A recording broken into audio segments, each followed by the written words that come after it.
We need to talk. Meet me at the diner. Now. The cryptic text from Brandon sent a chill down my spine. After 3 years of marriage, those 6 words carried an ominous weight that filled me with dread. I stared at my phone, my mind racing with possibilities as I sat alone at my desk, the office now empty except for the faint hum of computers. What could be so urgent that he needed to meet right away? A million scenarios played out in my head, each worse than the last. Was he having an affair? Did something happen to one of our families? Or was this about the money issues we'd been having lately? With shaky hands, I typed back a simple, "Okay," and grabbed my things, the fluorescent lights flickering as I made my way to the parking lot. The drive to the diner seemed to stretch on forever, my knuckles white from gripping the steering wheel. When I finally arrived, Brandon was already there, sitting in a corner booth with his head down. He looked different, disheveled, unkempt, not at all like the put-together man I fell in love with. "Brandon?" I said cautiously as I slid into the booth across from him. "What's going on?" He didn't even look up, his eyes glazed over as he spoke in a flat, emotionless tone. "Ava, I've made some choices that I can't fully explain right now, but I need time to figure things out." My heart pounded in my chest as the pieces started to fall into place. The late nights at the office, the unexplained absences, the increasing distance between us, all signs I had willfully ignored, not wanting to face the truth. Are you having an affair?" I choked out, fighting back tears. Finally, he met my gaze, and what I saw in his eyes shattered me. Cold indifference. No warmth. No love. Just emptiness. "I'm sorry, Ava," he said flatly, "but I need to do this. For me." In that moment, the man I loved was a stranger, and I knew, deep down, that nothing would ever be the same again. I sat in stunned silence as Brandon's words hung in the air like a thick fog. Part of me wanted to scream, to demand answers and explanations, but the hollowness in his eyes told me it would be pointless. Whatever was driving him had already consumed the man I once knew. I don't understand," I finally managed, my voice cracking with emotion. "How could you do this to us? To our marriage?" He shook his head dismissively. "I'm sorry you had to find out this way, but it is what it is. I have my reasons, Ava, reasons I can't get into right now." The anger began to bubble up inside me, replacing the hurt and confusion. "You can't just drop a bombshell like that and expect me to be okay with it," I hissed, struggling to keep my voice down. "We're supposed to be partners, Brandon. What happened to for better or worse?" "Things change," he said flatly. "People change. I've changed, Ava, and I need you to respect that." I recoiled as if he'd slapped me. Respect it? After everything we'd been through together, after all the dreams and plans we'd made, he expected me to just accept his betrayal? "Go to hell," I spat, sliding out of the booth. I couldn't bear to look at him any longer, this empty shell of the man I loved. As I stormed out of the diner, the tears finally spilled over, blurring my vision. I fumbled for my phone, hands shaking as I scrolled through my contacts. There was only one person I could trust with something like this. "Mason? It's Ava. I need your help." The words caught in my throat as I choked back a sob. But I knew in that moment, as painful as it was, that I had to find out the truth. No matter what it took, no matter where the path led, I would get to the bottom of Brandon's deception, and he would pay for what he'd done to me. To us. 3 days later, I found myself sitting across from Mason at a small cafe, my hands trembling as I clutched the manila envelope he'd just handed me. Part of me didn't want to open it, didn't want to confront the harsh reality that was no doubt contained within. But I knew I had to be strong. For myself, if nothing else. "You sure you want to see what's in there?" Mason asked gently, his brow furrowed with concern. "Once you open that envelope, there's no going back." I steeled myself and gave a resolute nod. "I have to know, Mason. I have to know what kind of man I really married." With a heavy sigh, he leaned back in his chair. "All right then, but I gotta warn you, it's not pretty." My hands shook as I slid the stack of photos out, my breath catching in my throat. There was Brandon, clear as day, in a tight embrace with a younger, vivacious woman I didn't recognize. They looked happy, intimate. His arms were wrapped around her, his lips pressed against hers in a passionate kiss. The photos told the whole sordid story, secret meetups at hotels, hushed conversations in darkened parking lots, lingering touches that spoke of deeper intimacy. My heart shattered into a million pieces as the truth finally hit me. Brandon hadn't just strayed. He'd stepped out of our marriage completely, lying and deceiving me at every turn. Who is she?" I managed to choke out, fighting back the tears that threatened to spill over. Mason's expression was grim. Her name is Gwen Taylor. That's all I could dig up so far, but it gets worse. He pulled out a sheaf of documents, bank statements, accounting records, all pointing to the same inescapable conclusion. Brandon had been embezzling funds, siphoning money from the charity we'd started together into his own personal accounts. That low-life son of a... The curse died on my lips as the weight of his betrayal crashed over me in waves.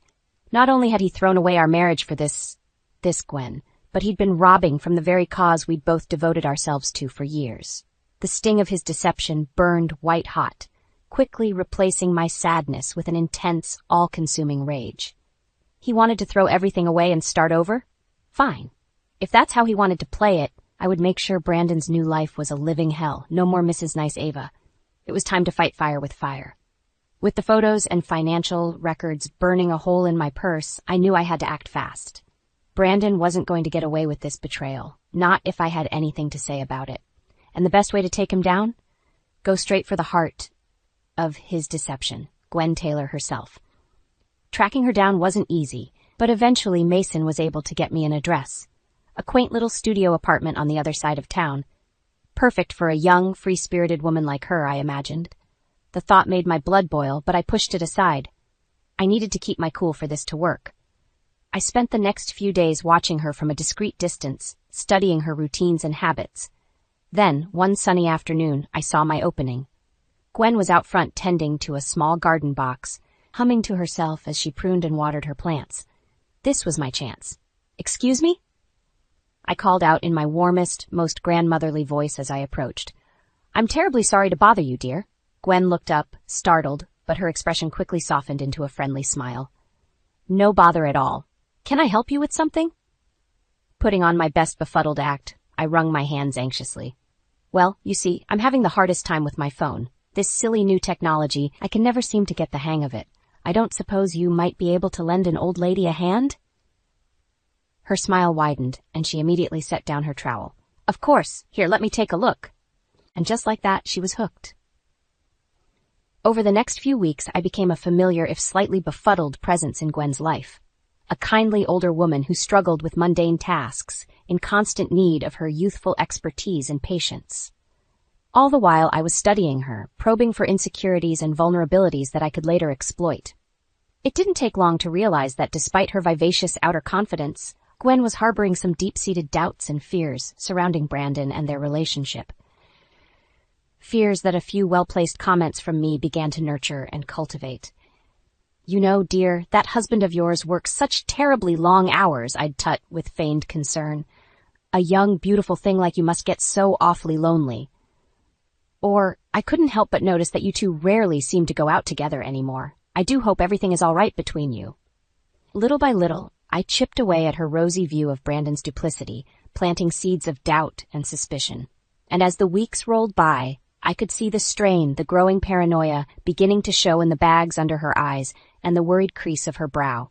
My revenge was taking shape, one calculated move at a time. Brandon wanted to shatter my world? Well, two could play at that game. The first sign that my plan was working came about a month after I started befriending Gwen. I was out running errands when I spotted her car parked outside a trendy cafe downtown. As I got closer, I could see her through the window, seated at a table with Brandon. Only instead of their usual loving gazes, she was glaring at him with thinly veiled anger, while he looked increasingly uncomfortable. I quickly ducked into the cafe and found a discreet table nearby, pretending to study the menu while straining my ears to catch their conversation. "Been working late a lot lately?" Gwen was saying, her voice low but laced with accusation. "More than usual." Brandon shifted in his seat. "It's just been a busy time at the office, babe. You know how it gets sometimes." "Do I?" She arched an eyebrow. "Because it seems like no matter how busy you are, you always find time to grab drinks with the guys or play poker with your buddies." He opened his mouth to protest, but Gwen cut him off with a withering look. "Don't even try to deny it, Brandon. I'm not an idiot." There was an uncomfortable pause before he sighed heavily. "Gwen, you know I would never... you're the only one for me." "Am I?" She laughed bitterly. "Because a little bird told me you haven't exactly been faithful." My heart raced as I watched Brandon's expression morph into one of shock and panic. "What? No, that's crazy. Who told you that?" "So it's not true then?" Gwen challenged. When he didn't respond, she shook her head in disgust. That's what I thought. She started gathering her things, and Brandon reached across the table to grab her arm. Gwen, wait, let me explain. But she yanked free from his grasp, eyes blazing with fury. Explain what, Brandon? How you've been lying and cheating this whole time? Save it. We're done. With that, she stormed out of the cafe, leaving Brandon slumped in his chair, head in his hands. As much as I should have felt guilty for destroying their relationship, I couldn't help but revel in the sweet taste of revenge. This was only the beginning. Brandon had no idea what hell was about to rain down on him.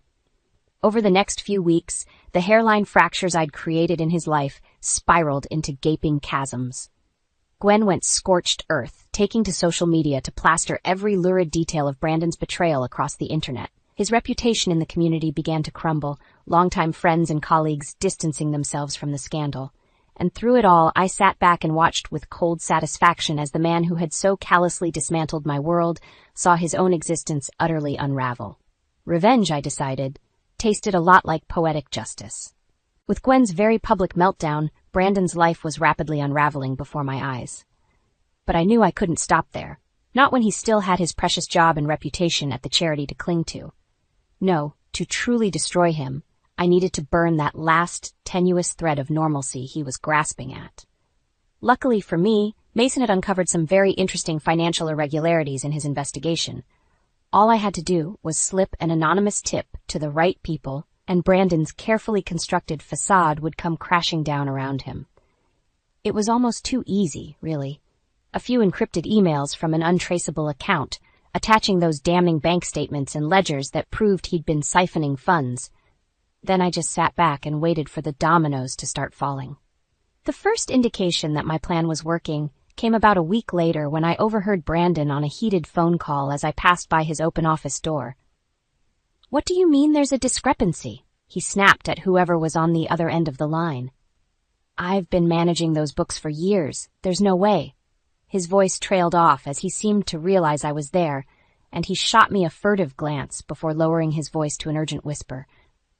I simply gave him my sweetest, most innocent smile as I continued down the hallway, fighting to suppress my smirk of satisfaction. Over the next few days, the tensions at the office became increasingly palpable. Meetings that stretched long into the night, raised voices echoing from behind closed doors, accusing looks and whispers from Brandon's colleagues whenever he passed by. Clearly, the investigation into the missing funds was gaining steam. Finally, everything came to a head one afternoon when I arrived for a meeting, only to find a grim-faced Brandon being escorted from the building by two burly security guards. "You can't do this," he shouted, struggling against their grip as they propelled him towards the exit. "I'll be ruined, you hear me? Ruined." I watched the scene unfold with a mixture of pity and vindictive pleasure. This sorry, pathetic wreck of a man was the same one who had so carelessly destroyed my life, my dreams, all in pursuit of his own selfish desires. Now he was getting a taste of the pain and humiliation he'd put me through.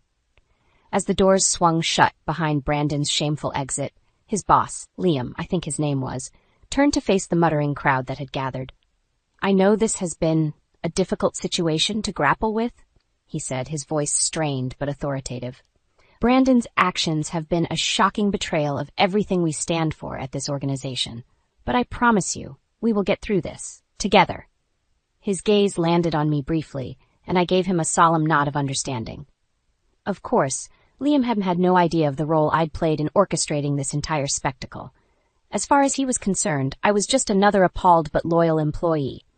Little did he know I was the one truly pulling the strings. And Brandon's downfall was just the beginning. In the weeks following Brandon's very public firing, I could barely suppress my glee at watching his life go up in flames. His professional reputation was in tatters, his personal life a scorched wasteland thanks to Gwen's unrelenting campaign against him on social media. He was well and truly alone, with no one left in his corner, which made it the perfect time to twist the knife one final time. I arranged a clandestine meeting at a quiet bar on the outskirts of town, sending Brandon a terse message with only a time and location. A part of me wondered if he would even show, but my curiosity got the better of me. I had to see the broken man he'd become with my own eyes. Sure enough, right on schedule, Brandon shambled through the door, looking like a ghost of his former self. His eyes were sunken and haunted, his hair disheveled, a thick beard obscuring his once handsome features. As his gaze landed on me, I gave him a tight smile, gesturing for him to join me in the dimly lit back corner. "You look like hell," I remarked as he slid into the booth across from me. "Though I suppose that's to be expected for someone in your situation." Brandon flinched, as if I'd struck him. "Just say what you have to say, Ava. I don't have the energy for your games anymore," I tutted softly, shaking my head. "No games, Brandon. I just thought you deserved to know the truth, the whole truth." Leaning forward, I looked him straight in the eye, my voice low and even. "It was me, Brandon. I'm the one who brought your world crashing down around you." For a long moment, he simply stared at me in stunned silence. Then, almost involuntarily, a bitter laugh escaped his cracked lips. "You? But how?" "How do you think?" I said coolly. "I hired Mason to investigate you after that night at the diner. He found out about your affair with Gwen, your little embezzlement scheme, all of it. From there, it was just a matter of applying the right pressure in the right places." Understanding bloomed in his eyes, quickly followed by disbelief and anger. You manipulated Gwen? Got her to turn against me?" I shrugged.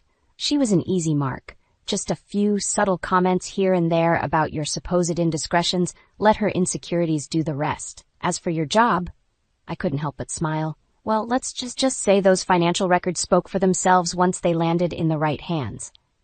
You're a monster," Brandon spat, looking at me with a mix of revulsion and fear.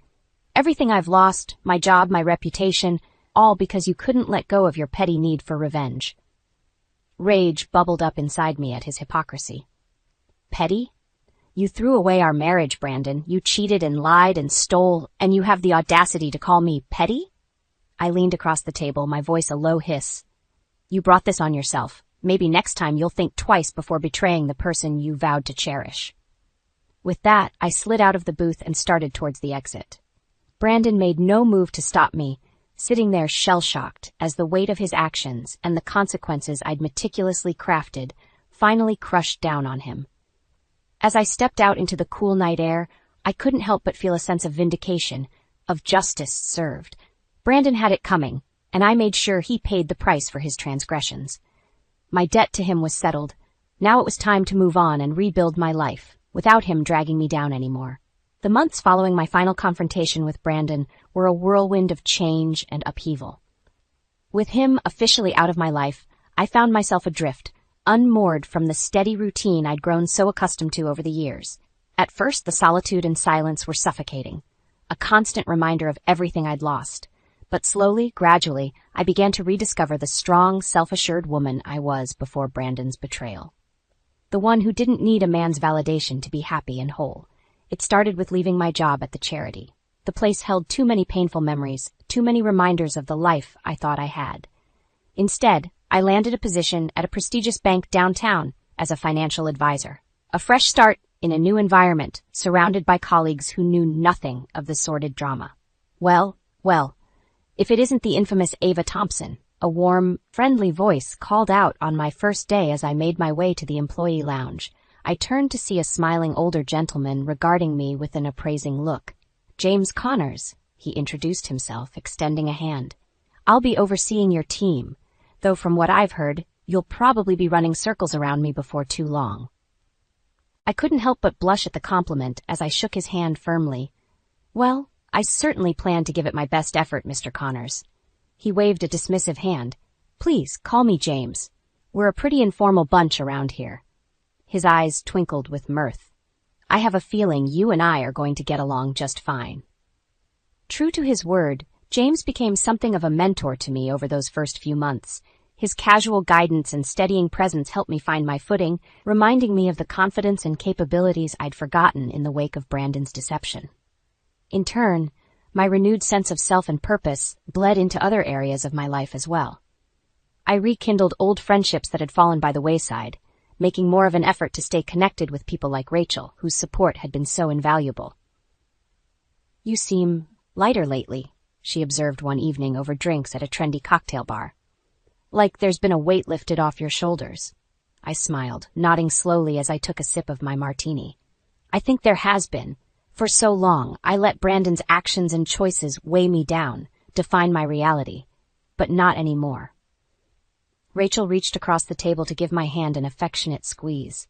I'm proud of you, you know that? Not many people could have come through something like that with their strength and spirit intact. Her words warmed me, and in that moment, I felt a profound sense of gratitude. For her, for James, and the new path he'd helped put me on, and for the trials that had ultimately unlocked my inner resilience.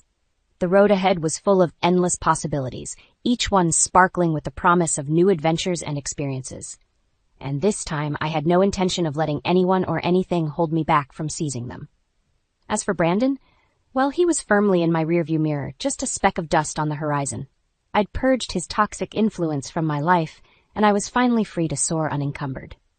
My name is Ava Thompson, and I'm a woman reborn.